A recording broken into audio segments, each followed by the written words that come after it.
So today we have a pretty pompously titled presentation, Transforming Geographic Data into Interactive Game Worlds.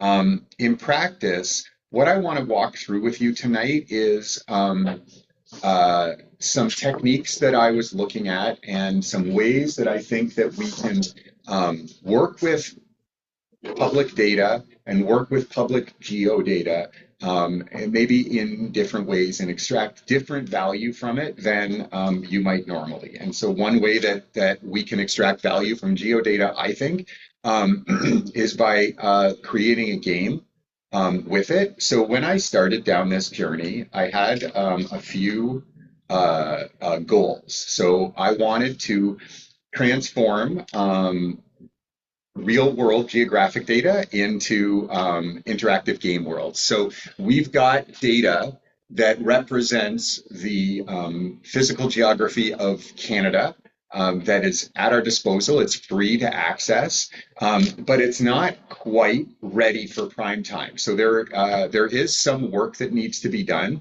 I looked at a number of different options in terms of data files, and what I landed on was dissemination blocks. Okay, so Statistics Canada produces boundary files in a number of different formats, and I've got the download page here. I'll just switch there and we can take a look at it. So there are a number of formats for boundary files, and they come in two flavors, administrative and statistical. And the statistical boundaries are what I'm interested in. Administrative boundaries are going to be the political divisions that you're familiar with, your province, your country, your riding, et cetera, et cetera.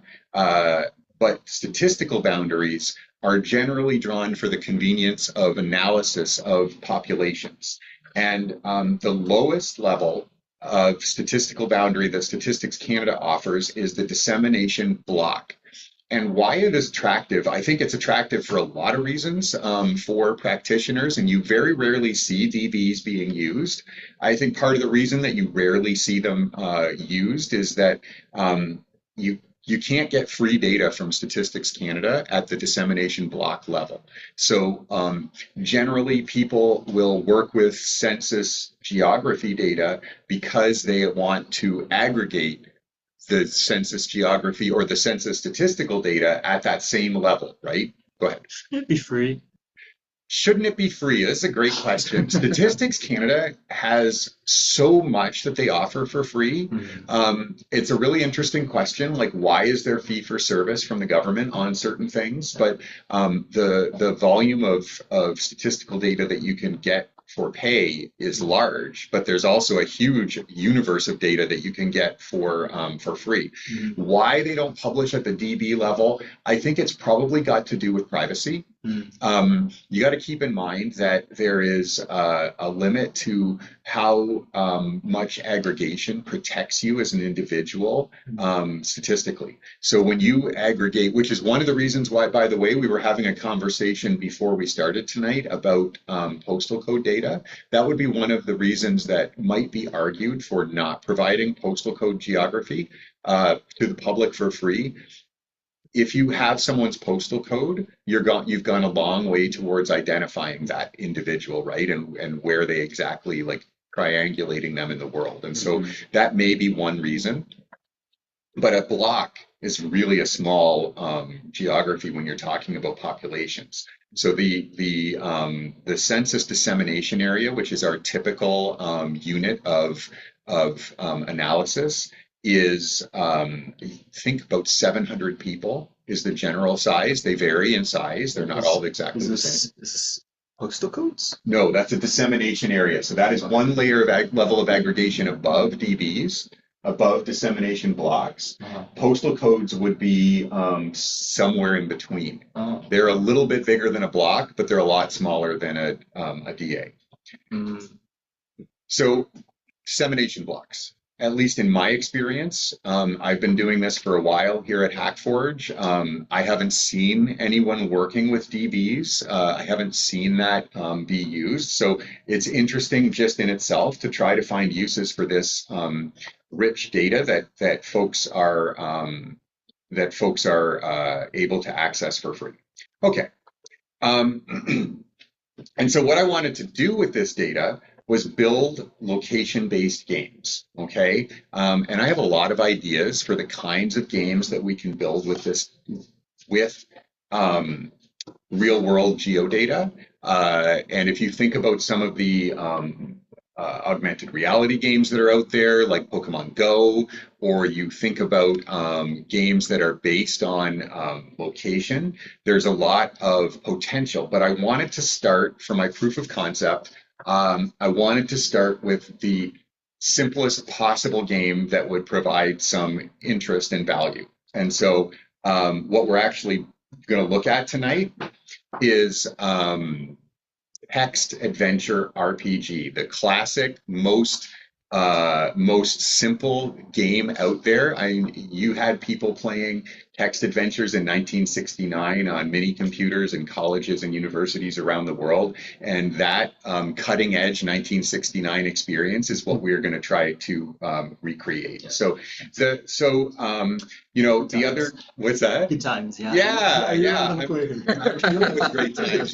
You could if you were not able to pay your rent, you could maybe build a shelter out of the punch cards that you had to use to code your programs, right?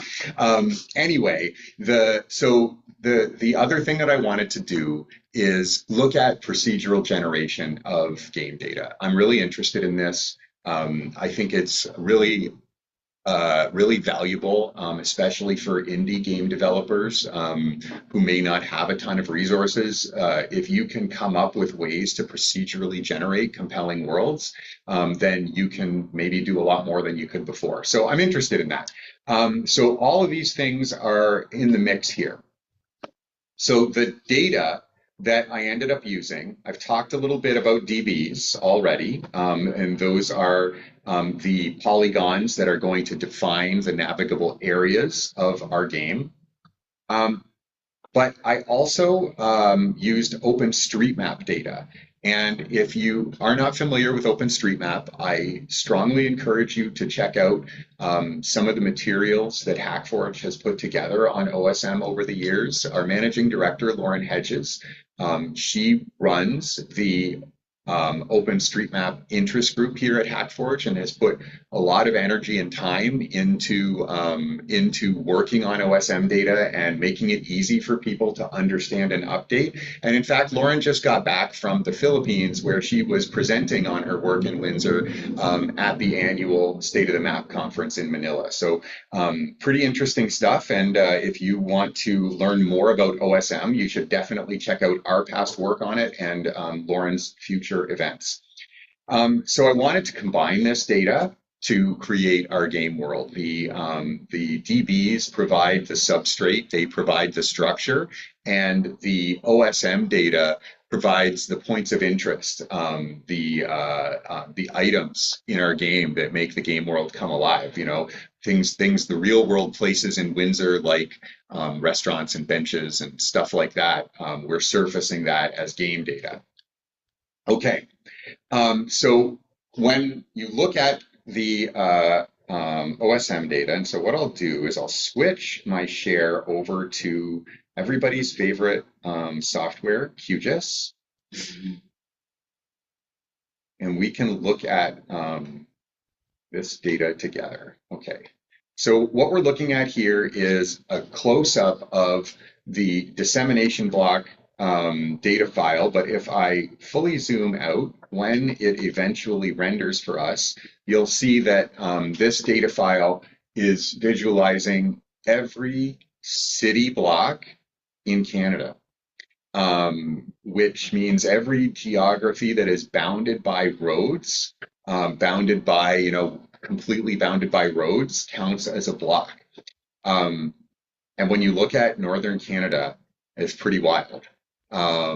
And I would imagine that some of those boundaries might not actually be roads. They may just have some kind of convenient way of calculating a dB in the north. But for urban areas like Windsor, Essex, and we'll zoom back into our region, for urban areas, you've got something that is pretty manageable. Okay, you can observe and see the blocks of our city represented in this data file. So the first problem that we have is that we don't actually want all umpteen thousand dissemination blocks across Canada for our data file. What we want is the specific blocks that we're interested in. So what I did to do that is actually selected, here we go. I selected now I need to find my selection tool. I selected darn it, I'm just not finding it. Anyway, I selected the subset of DBs that I was interested in and exported that set of blocks as a GeoJSON file. Okay. Before I leave OSM, I will just quickly pop open the attribute table of this data so you can get a look at what that looks like. Now, are the folks online? Are you able to see that pop-up that just came on the screen? No. Okay, we got Alex demo that for us. So I'll just zoom in. There we go. Okay, it's a different application window. So now you're seeing it. And what we're looking at here is a pretty limited amount of data. Yeah, just the ID for that specific block. The DGU ID, which is, I believe, a universal identifier for geographic data at any level of aggregation, and looks like some, really not sure, some values that I'm not sure of, a land out area value and a province identifier. So there's not a lot of supporting data here for us, and that's a problem. That's a problem because when we look at this data in our application, all we're going to have is the geometry. We're not really going to have anything else that we can use. The land area is interesting. The province identifier, I guess, is valuable for some use cases, but for us, there isn't any data that is valuable to us besides the geometry itself. So we're going to have to enrich this data in order to do our work. So we will flip back to our slideshow. Great to see so many joining us online. Thanks everybody for coming in, and thanks also to the folks who schlepped down to the actual Hackforge location and are sitting with us now. So we lack the actual information about the relationship between blocks. Okay, we have the geographic data, we have the geometry of each dissemination block, but the data file itself does not give us any information about connectivity. So we're going to need to build that ourselves. What I first tried to do was use an approach to movement in my game that was based on surface. So, I'm going to move 500 meters to the south or 500 meters to the west or north. That was a mistake because the grain of our data is the block. And yes, you can place objects specifically at specific locations within a block, but it doesn't really give you enough utility to make it worth all that extra navigation headache. So and even if you do use that kind of navigation, you're still going to run into a block boundary and have to know where you're going next. We also don't have any information about the streets, which makes it really hard to ground the player. If you don't have the names of streets, then what you could do is you could surface a visualization for the user. But in a text adventure game, first of all, we don't want visualizations in a text adventure. And secondly, you're still not going to be able to extract that data and use it in the interaction with the user. So we need the street names. We don't have any game specific data, right? There's no descriptions. We don't have anything to do with quests. We don't have any classification of our data. And we don't have any navigational data. So indicators of what the exits or paths would be between locations. So all of that is missing, and we have to enrich our data in order to make it into game data. So I built a solution called, let's see, I built a solution that you can find online. Oh, there's Sherry. Welcome, Sherry. You can find it online, and it is called, pardon me for a moment while I find it, GeoJSON_builder, okay? And that you can find that on my personal GitHub, github.com/dsartori. Here, I will show you exactly what we're looking at. Okay, so what we've got in this code base is two separate applications, okay? We've got a world generator, which we use to generate the world data file, and an entity generator, which we use to generate our entities file, okay? And what the entities file is all of those elements from OSM that we want to pull into our game world. So again, those points of interest, a restaurant, a park bench, you know, anything that we might want to include to enrich our game world. So the world generator handles the enrichment of the geodata, and the entity generator handles the creation of our entity file, which includes the creation of quests. So what you end up with, if you do this work, incidentally, the website that I'm pointing you folks at right now, geojson.io, is a great tool for working with geodata, specifically with GeoJSON data. So what I'm going to do is I'm going to grab the world file from my GeoJSON builder, and I am going to drop it into, oh, we got some questions in the chat. Oh, thank you, Alex. Great stuff. And I'm going to drop it into this application. Okay, here we go. And so what we're looking at, and you can see why I'm a big fan of this software. We instantly have a visualization of our enriched world data. So here are the blocks that I included.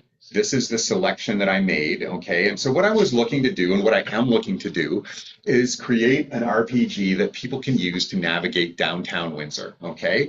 I work downtown. I like downtown Windsor. I think we should talk about downtown, and we should think about downtown a lot in our city. So I am building a game to do that. So each block, and you can see how the DBs line up with the actual city blocks and the streets of Windsor. So we click on one specific block, and you can see that there's the enriched data is now there.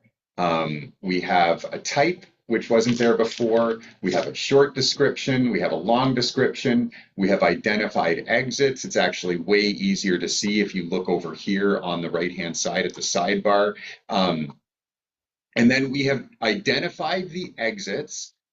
So by exits, what we mean are the bounding lines of our polygon. We have identified each of the adjacent polygons and the street in between those two polygons, okay? So that we are able to say, south of this block, we have two polys.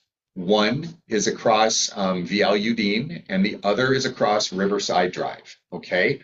And that is how in the game we will navigate to those other geographies. And so you can see how we have sort of enriched the data to create a little bit more value. And then, of course, the polygon data is still there, which means that we have the shape embedded in our game data. Now, we're not using it in any way except to calculate the centroid. That's the only way we use it in the game. But we have all of that poly data. So you could, for example, you could surface a map of the specific geography that your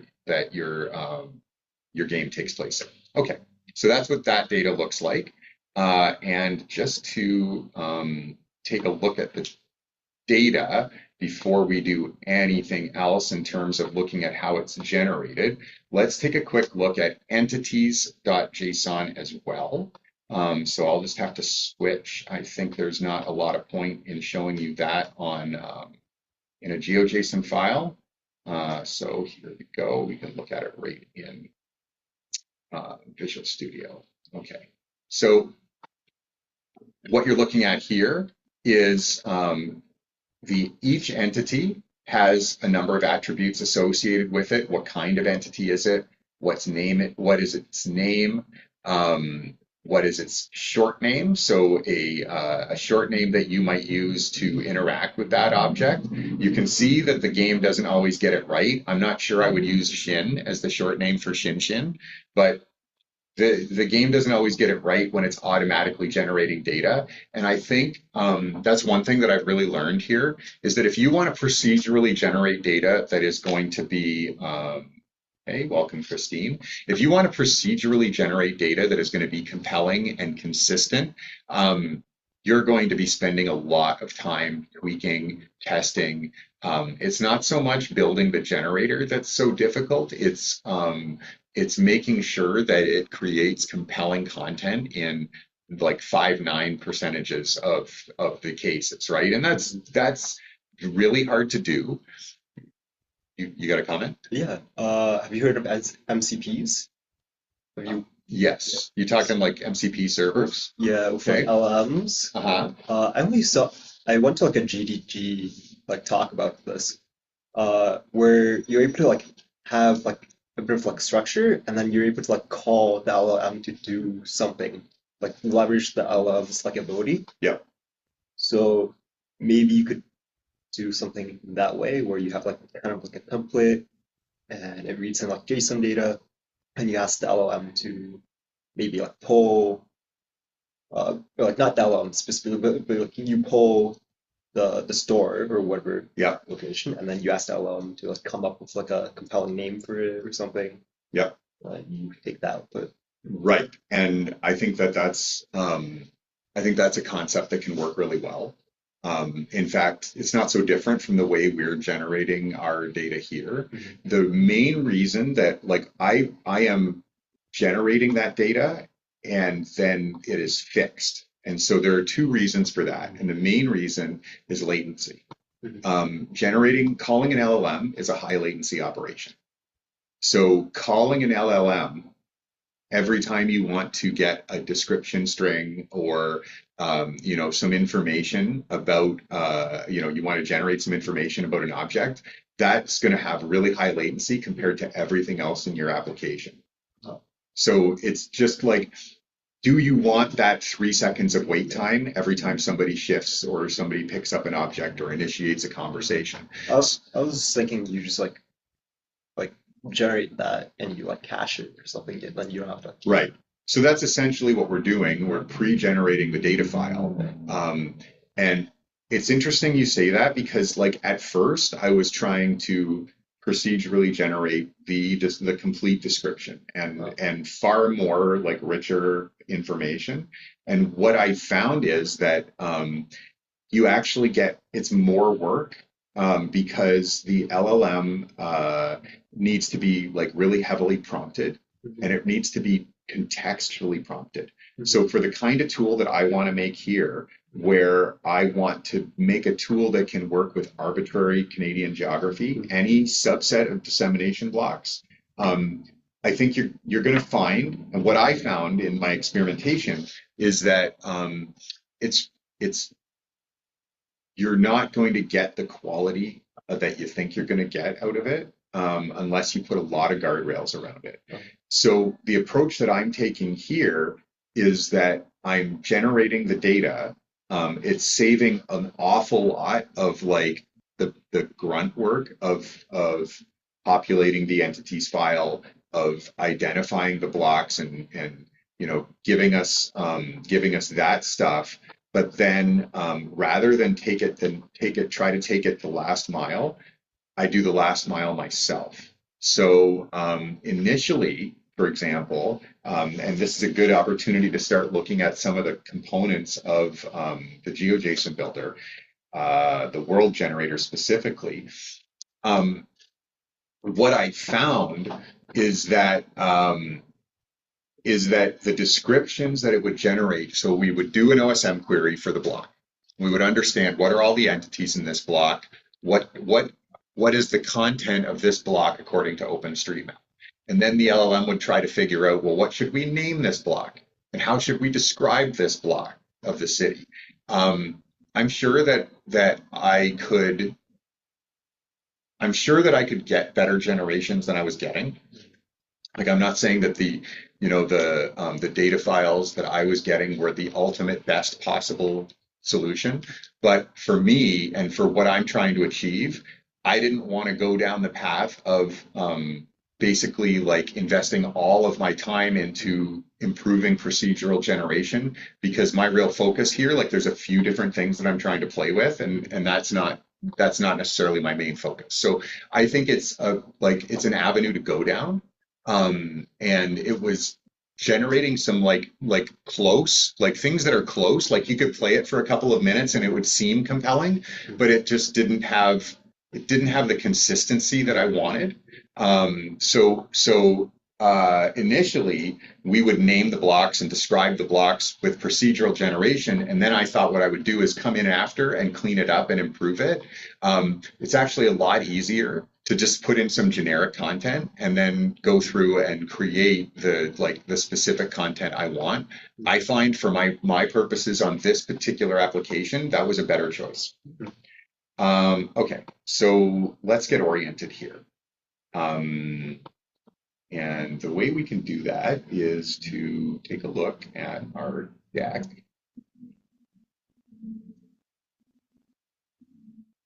Okay, and make sure I'm still on track with my deck here. Okay, so I think I need to change my share. Do this once again, switch to the browser. Okay.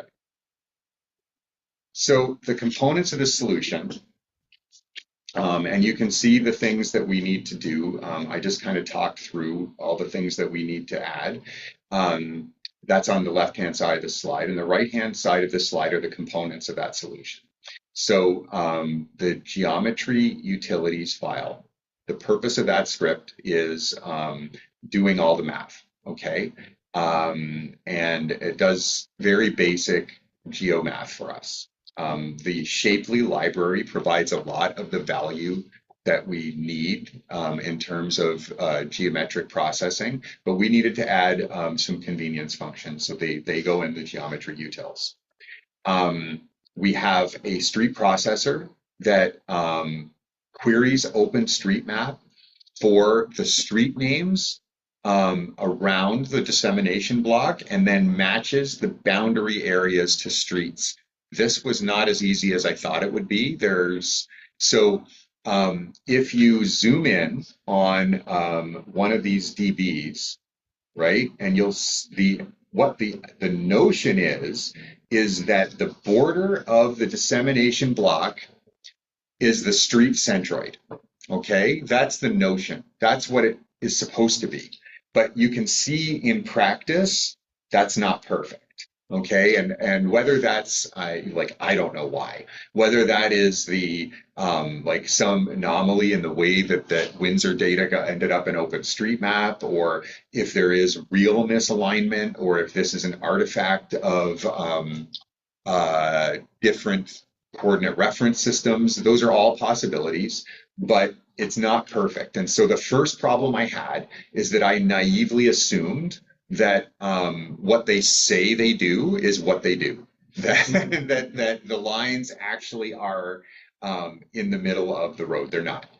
Um, but they're close.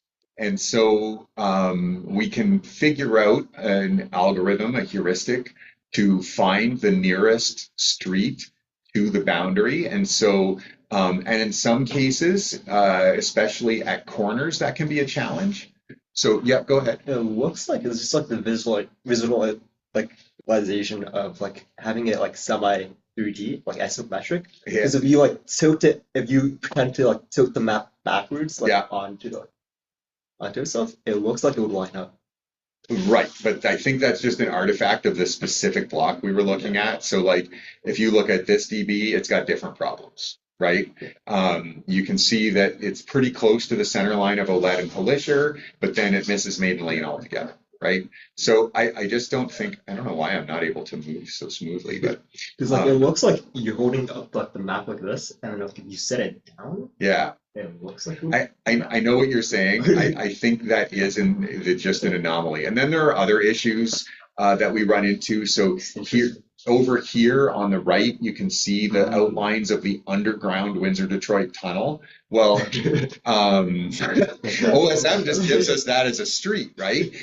So there are complications and it's not perfect. And so these are some challenges with the data, but for the most part, we're able to essentially what we do is we take the center of the boundary, okay, of each of the boundaries of the block. Generally, there's four. Sometimes there's more. We take the center of each of those boundaries, and then we find all the nearby streets with an OSM query, and then we calculate the distance to the center of the boundary file or the boundary line. And generally, it's almost always the right street. Sometimes the nearest street turns out to be the cross street, and so we also have to check for the length of the length of that street segment, and we compare it to the length of the DB border. So if you end up in a case where Park Street and Polisher Street are getting mixed up, that won't happen at the corners. That won't happen if you also measure how long is that segment, because the street segments for the perpendicular streets are going to be super short, right, compared to the length of the parallel street. So that's how we manage that. Um, we also have to figure out the cardinal direction for each block exit, and that was a fair bit of work. And now I want to talk a little bit, just a little bit about my development process. So I used Copilot.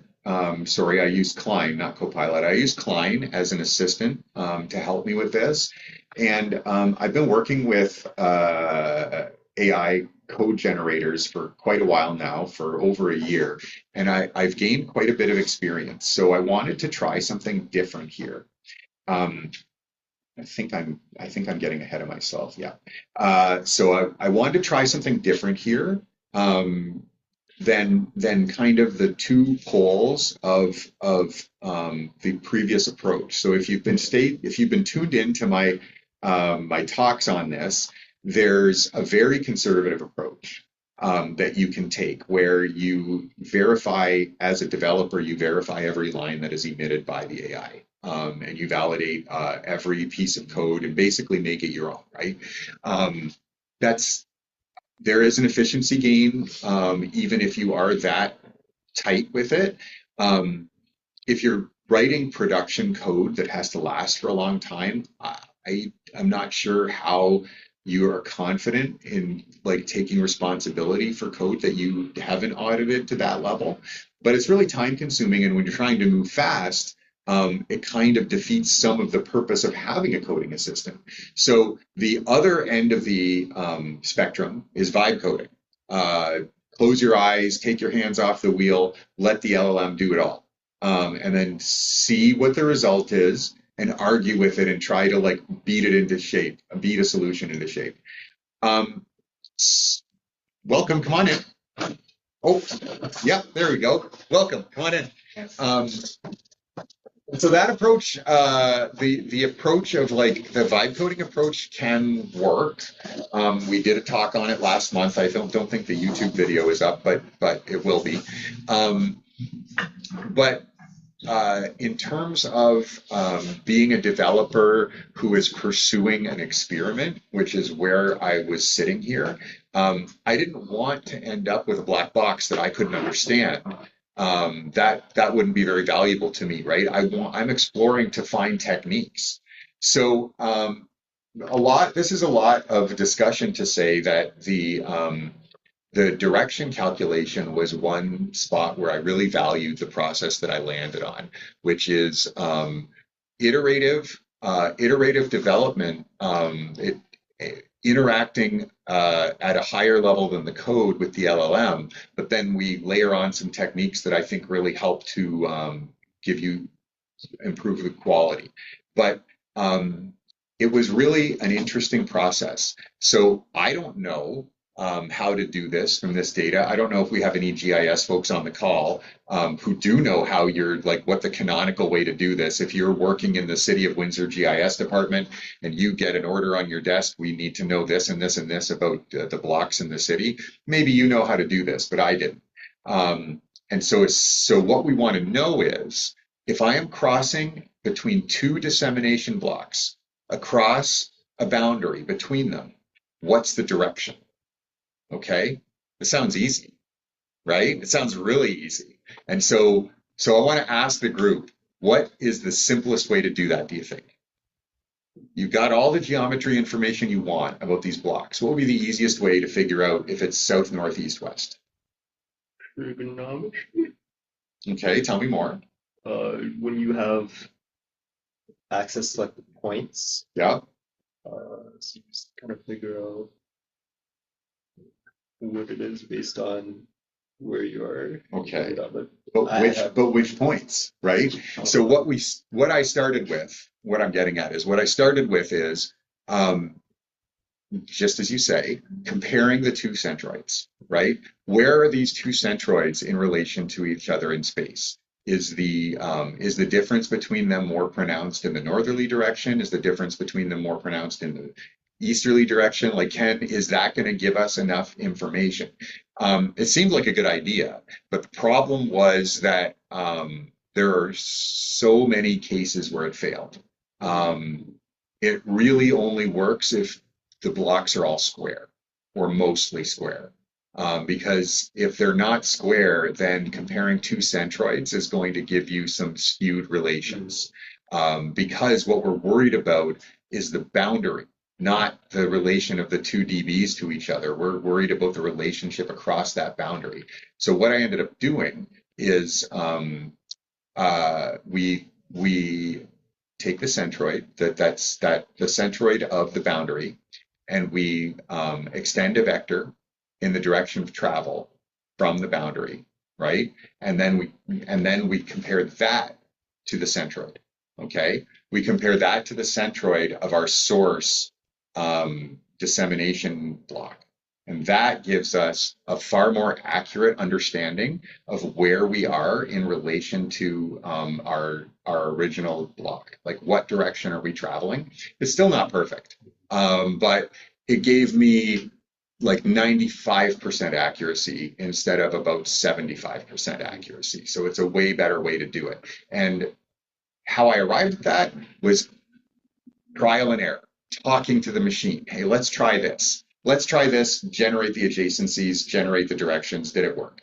No, it didn't work. Let's try something else. Let's try something else. And being able to very, very rapidly iterate between different approaches is just such a great way to evaluate options. Like, I think back to times that I've had to do this type of work, this type of iterative work to discover like what's the best solution. And it would typically mean building some kind of like test harness so that I could very quickly iterate and, understand like, what does changing this mean? What if I try it like this? What if I try it like that? But you don't have to do that when you have an LLM writing the code for you, because you can just change the application itself rather than build some little testing tool. So anyway, that turned out to be, I think, a really valuable piece of this whole process. And then finally, we have an orchestrator that essentially handles all the workflow for this work. And so the development process that I thought was really interesting is, so I initially built it with a no interest in anything but a solution to the problem. So I am not going to create any expectations in terms of what tools I allow the LLM to use. We're not worried about quality in any way. I just want a thing that works. Okay. So we are iteratively driving towards, and I'm not saying we deliberately try for poor quality, but we are iteratively driving towards a functional solution. Okay. By expressing in words to the AI what we want.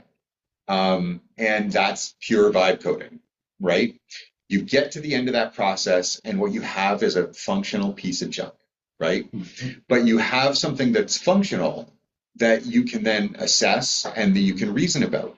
And so what I tried to do was then work with the LLM to refactor that big bloated mess into a single file. And I did this for both the GeoJSON generator and for the entity generator. Started with just letting it build whatever it wanted, which ended up being a terrible solution, terrible.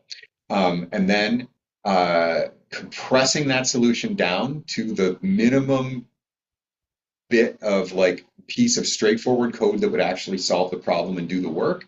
And then start to think about quality and architecture and how it should be built, and then re-inflating it back up to its full size and modularizing it and doing all that stuff. And I still wouldn't put this code into production, right? But I think it's really, really important to think about context when you're making decisions about how you're going to approach a software problem. No one is going to die based on this code. No life is ever going to be cut short because of the code we're writing here, right? No one's ever going to lose $1 because of the code we're writing here. So it's a good space to play, right? This is a good space to play and figure out what are the capabilities of the machine, and can we stretch the boundaries of what we can do with it? Yeah, go ahead. A little off topic, but you heard about like the person that sued Google Maps for making them drive off the bridge? I had heard that happened, but I didn't know there was a lawsuit about it. That's really I interesting. think there is a lawsuit. Right. We don't want people to drive off a bridge because of our code, right? And as I point out here, like this is data-oriented Python, right? So we are, and I kind of thought that this would be a good thing to use, like this technique in terms of vibe coding, and then trying to build some structure around it, because ETL is a really, really good use case for vibe coding. And my work, I extract, transform, and load data transformation. One-time data transformations are something that I run into multiple times a week in my work, right? I have a piece of data that looks like this, and I need to make it look like that, and there is no utility to let me do that, right? The thing is that problem is so verifiable. Like you can verify the output, and you don't need to worry too much about what happened in between. So I feel very comfortable really loosening my hold on the reins when it comes to ETL. And so I felt that this was a case like ETL in that we are writing straightforward data transformation code that is running linearly. It's always doing the same thing and is always doing the same operations. There's really not a lot of branching to it. It's hard to see how you could get into trouble. Either you're going to produce good data or you're going to produce junk, right? So anyway, I think that this is something that we need to think more about when we are considering using these tools. I feel very strongly that it's important to take responsibility for the code you produce and to be able to back it up and to be able to debug it and to be able to maintain it yourself. So I think it's really important to be skeptical and careful about production code being written by LLMs. We also can't deny the capability of these tools. We can't deny the facility. Like there is there are capabilities here, and we want to harness them and we want to use them, right? And I just think there are a lot of use cases where we don't need to be quite so stringent about the quality of our work, or we maybe have more opportunities to refine it over time. And what I'm finding is that software that I write for myself, personal software, that there's limited risk in not completely understanding the code when you use it, because you are as one of the authors, as a co-author of the application, you're also the user and the only user. So a lot of potential complications and risks about different environments, or just the pure like basic robustness of your application code. I think a lot of those concerns are mitigated when you are writing software just for yourself. And I've certainly appreciated and enjoyed the ability to write software for myself to use. And in fact, there are some classes of software where I'm wondering if I need to buy any anymore, or if I can't just like build what I need. And that's pretty amazing capabilities, right? So I think it's really important for developers to consider these tools carefully and consider where they sit in the industry and what they can be used for. I don't think that we can ignore them. I don't think that we can just sort of as a blanket rule, say this is an inappropriate use of technology and we should not develop software this way. I know that's what the artists are trying to do with AI. They're trying to just hold the line and say no. I don't know that that's going to be a successful approach for them, and I don't think it's right for us. So I wanted to call that out. I think it's really important to be thinking about this. I don't think we have the answers yet. This industry is big. There is a lot of different ways that people do this work, and there's a lot of different complications. And I see people discussing this stuff online, and I think so often, well, you're talking past each other because this person's use case is different enough from that person's use case that they're not even having the right conversation. So anyway, I think it's really important to be open, but not so open-minded that you make mistakes for your users. So a little bit more detail on finding adjacency. We use Shapely, the Shapely Python library, to calculate the intersection between adjacent blocks. Then we build a master sort of relationship map in memory that describes the relationship between all polygons. Okay, and then build out the connections between them with the methods that I was talking about earlier, in terms of figuring out what street we're crossing, figuring out how what direction we're moving. All of that stuff has to happen as we build out the adjacency data. And then we have to orient the exits. I've talked a bit about that already. The things that you don't expect are going to be difficult. Like I spent so much time or working on getting the compass directions between the two polygons working. It was way bigger piece of this whole thing than I thought it would be. It's kind of strange. And so there's some information here that we've already talked through about the way that we figure out what's the right street.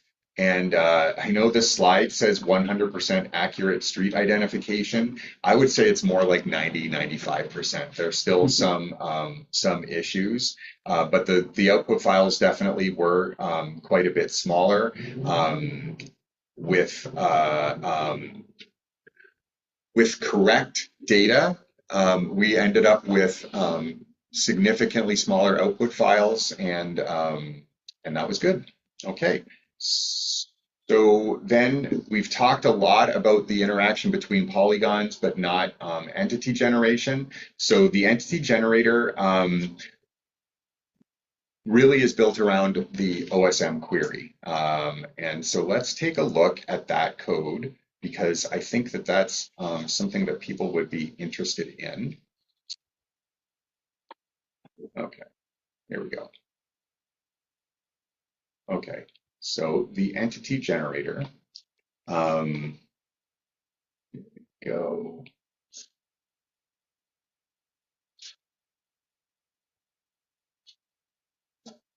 Looking at here.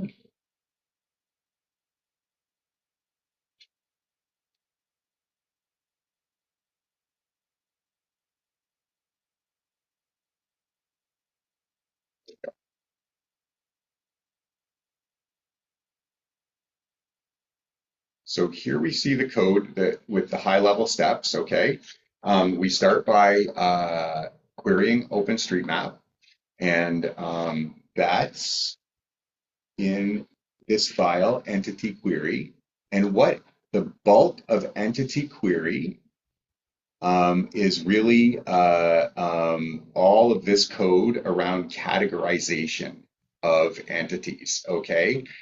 So what we're looking at here is the tags that OpenStreetMap attaches to the different entities, the different points of interest, and we are trying to type these and categorize these entities based on that. Okay, and if you take a peek here in the config file, you'll see all of the different types, okay? So this is what we are asking OpenStreetMap for. We have a number of OSM tags, and you can come into this file and make changes to determine what kind of points are going to end up landing in your game, okay? And so these are all potential places, things like public transportation stations or restaurants. We have potential items, okay? So that is generally, we're going to try to place an item that makes sense, right, near the point of interest. So points of interest in OSM are not that granular. They're not going to be, there's not going to be a rock or a vending machine is not going to be there. So we got someone joining a little bit late. So we kind of figure out where it makes sense to include those entities and then create them that way. So the config feeds the query feeds the generator, and the generator then produces quests, okay? So we can't have a role-playing game without quests. Fetch quests, right? Fetch quests, escort quests, all the things. If you've played role-playing games or computer games, you know what I'm talking about, right? So I wanted to have a way to test the quests without having to like sit down and noodle out in my noggin where am I going to place this point and what are we this item and what are we going to go combine this item with in order to make something else. So we generate valid quests through the entity generator, right? And then my view is that it is easier in that case to go back and do a little bit of editing and curation on a quest that has been created with validity than it is to create it from scratch. So kind of the flip side of the decision about detailed descriptions for locations, where the locations, I thought it made a lot of sense to start with a really to stop rather with a really basic level of description, just enough, right? a block. This is a block. And these are the streets in this block. But here with quests, there's enough structure to the quest itself that you want to get the data right. And you want to get the structure right. So that's an easy way to generate quest data, and then you can go in and clean it up, you know. So I think in the quest that we actually generated in our sample data here, we have a rock. We have to pick up a rock and take it somewhere as our quest, which is fine, whatever. We can manage, we can work with that for testing, and then we can maybe make a more interesting and compelling quest. So all of that is the work we do to generate the data.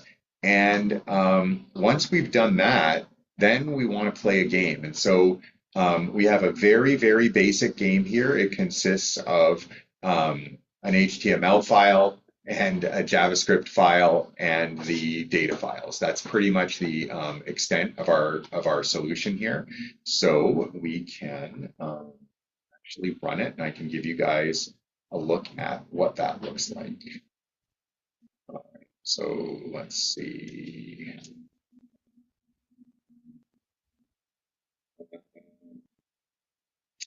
And yeah, okay, beautiful. Got it right first try. If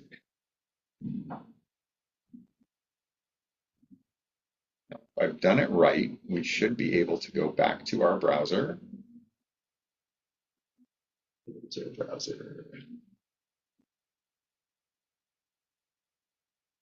Go. Should be able to go back to the browser. There we go. Okay, so you are looking at the extremely high production values of World RPG proof of concept. Okay, we loaded our data, loaded the entities and the boundaries, the world file, loaded the GeoJSON and the entities, and here is what you're presented with when you load the game. So you can see at the top of the screen we have the Latin long, and it's a link, and it links to OSM so that you can take a look at where you're at, right?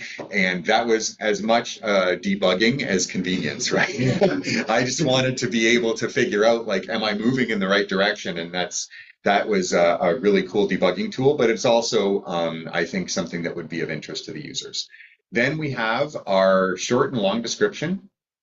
In this case, it is a city block area, but our exits are identified for us. And that was all that work we did to determine the adjacency and the bounding streets and the direction. All of that is then surfaced here. So we can go west across Palliser, north across Olette, or east across Olette. So there you go. There's an example of where we haven't got our street detection is not perfect, right? There is a Olette does not actually bound this block on two sides, right?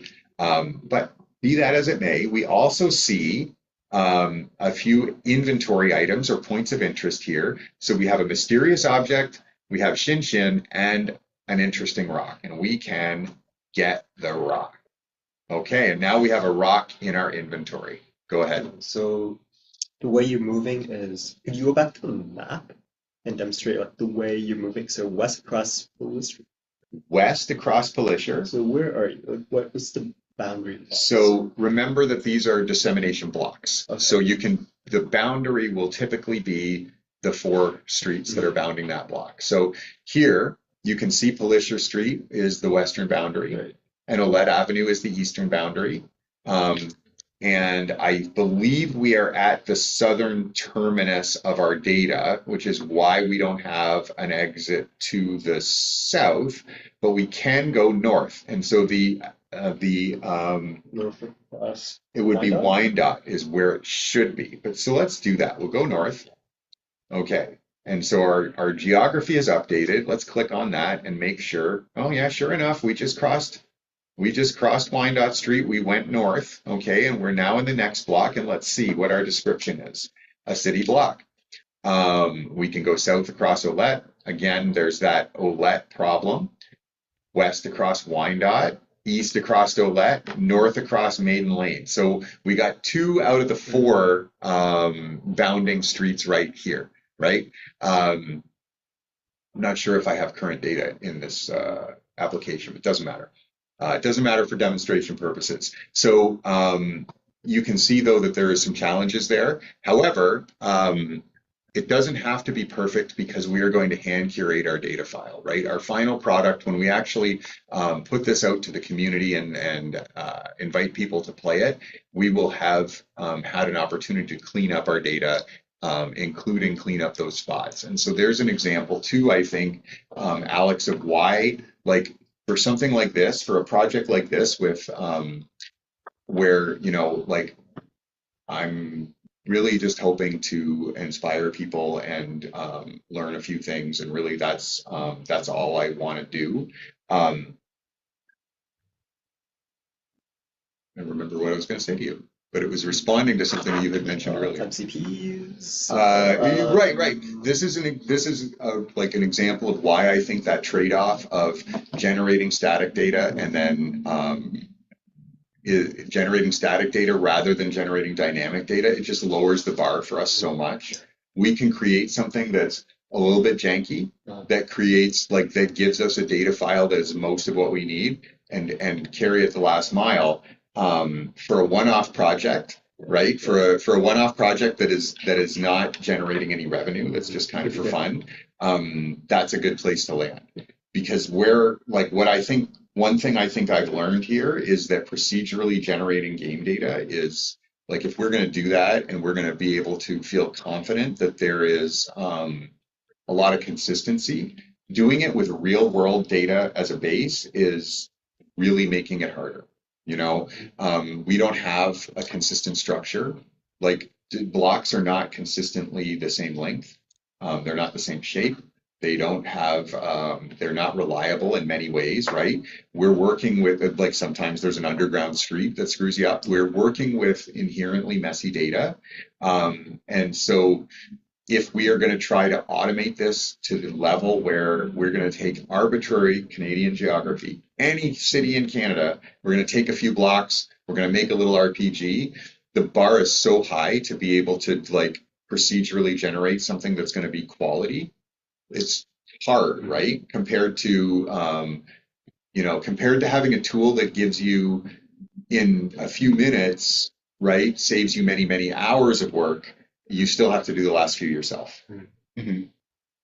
Could we like define procedurally generated? Because I had thought that if you throw it into like the LLM and like you generate and like you receive this and you like cache that, that's procedurally generated? Sure, this is procedural generation. Uh-huh. We're just not doing real-time procedural Yeah, generation, of right? course. That'll take way too long through like LLM. Right, I think so. But it's, if we didn't cache it in the way that we're doing, then it would be really hard for us to make that choice, right? If we were doing this in real time, or if we were expecting this pipeline to produce a finished product, then we wouldn't have that opportunity to mix in a little bit of manual elbow grease and get it there. Right on. Okay, let me see. Did I have anything else I wanted to tell you guys about this? There's some stuff about the game. Um, I think we've demoed pretty much everything here. So again, this stuff is available on GitHub. There we go. It's yours to use however you want. It's all MIT licensed. Just grab it and play with it and see what you can do. I'm really interested if anybody decides to make something with this code, or explore this code or improve this code. I'm really interested in hearing from you. And I'm also interested in hearing from folks who have perhaps a different view of vibe coding and AI code generation. So before we go, we're a little after 7 o'clock. Before we go, I just want to ask the group if anybody has any questions or anybody would like to make a comment about what we've discussed tonight. Yeah, can I ask a question? Go for it, David. Yeah, Nice to see you, sorry. buddy. I'm very interested in the project. It sounds like something that I've been looking for. You mentioned a number of different utilities and tools and components. I'm wondering, can I get you to send me some links? Like, if I want to dive into this, I don't even know where to start. There's so many different parts to it. Could I get you to send me an email with some of the links to your file and maybe some of the other components that I need to learn about? Got Is it. that Yeah, no problem at um, all. one thing I like to do is dive into it and learn a little bit more about the tools because, as you know, it, I don't know how accessible the tools themselves are, but it would be great. I would love to help you work on this project because I think it would be there's really a lot of benefit in the long run, especially if we can make it accessible to all different devices. The, uh, if you could do that, I appreciate it. The other question I have for you is you were talking about specifying direction or relationships, and I was wondering if it's possible to use the what three words um, component to specify any kind of location. Are, Can are you you familiar with tell the me a what little more? three? I think so, but I'm not sure everybody else has, and I'm not totally familiar. So why don't you explain it for us? Well, the what three words maps out the entire world in 3 meter squares. And each 3 meter square has three unique words that are pinned to that square. And if we could narrow it down to 3 meters, using that component, I haven't really looked at it that closely. I've used it in my GPS, but I don't know as far as the coding how you can interface with it. I assume there is an interface that you could work with, but I'm just wondering if you have even looked at that possibility of getting that tuning it to that fine of a point. I So I there's a public API. I haven't, but Alex just tells us there's an API that Okay. what three words has a public API. So I have heard about this.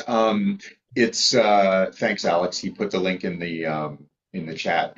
Uh, I've heard about this in terms of using it for disaster relief because it's a great way to exactly pinpoint a location. Yeah. There are some challenges because I think the what three words people their database is proprietary to them. I think if I've heard correctly, but anyway, I don't know a lot about that project, and I don't want to speak too much about it before Yeah. I've looked at Okay. it. So I think it's interesting because David, the limitation that we have here is that this product that I'm working on, this project, is only valid in Canada because only Canada produces dissemination block files. Right. So the 3 meter squares would be a global solution, which I think is really Right. interesting. So can you use the GPS coordinates to specify specific objects then? Yes. Okay. Um, so what we do when we generate our entities file is we pull down, we just do a query with the bounding box of the entire set of polys. So Yeah. all the dissemination blocks together. We do one query and we pull all of the points of interest that we're interested in for the whole area. And then in gameplay, the game determines what objects are within the boundaries. So the game is given the data about that block, which includes the definition of the polygon. So it just determines at that moment we determine which objects are within the boundary of the block, Yeah. which Okay. allows us to have objects that move too. Okay. Cool. Okay. One last question for you. Sure. You mentioned the OSM group. I didn't realize there was an actual group. How can I learn more about the OSM group? You would, well, talk to Lauren is a Okay. great way to learn a ton about OSM. But check out OpenStreetMap.org. And the OSM Foundation is the organization that funds Yeah. and governs OSM. Right. And they are, it's a volunteer organization with global governance. Right. There are national chapters and then regional chapters underneath. the national. My Right. understanding is there is not a Canadian chapter of OSM, and we're talking to them about that to see if we can't figure out who should host it. Right. But that's what I can tell you about OSM right now. Great. Super. No problem. Anybody else have anything that they want to say or ask? All right, folks. Well, I thank you for your interest. And once again, check out github.com/dsartori for the two applications that we talked about tonight and many, many more. And thanks so much. Oh, and Sherry, I think dropped Sherry Wheeler, who is on the line. Thank you for joining us tonight, Sherry. And also a Hackforge board member, and thank you for doing that work, Sherry, has shared some information about Hackforge, which I really should have done. I should have done as the presenter, but you can learn more about the organization at hackf.org. And if you check the chat, there is a link to our Discord server, which you can connect with and chat with fellow Windsor techies day in, day out, if that's what you like to do. Okay, and with that, we are finished. So thank you so much for taking the time and paying attention and doing all that stuff. And I'll be here next month with something else. Okay, take care, folks.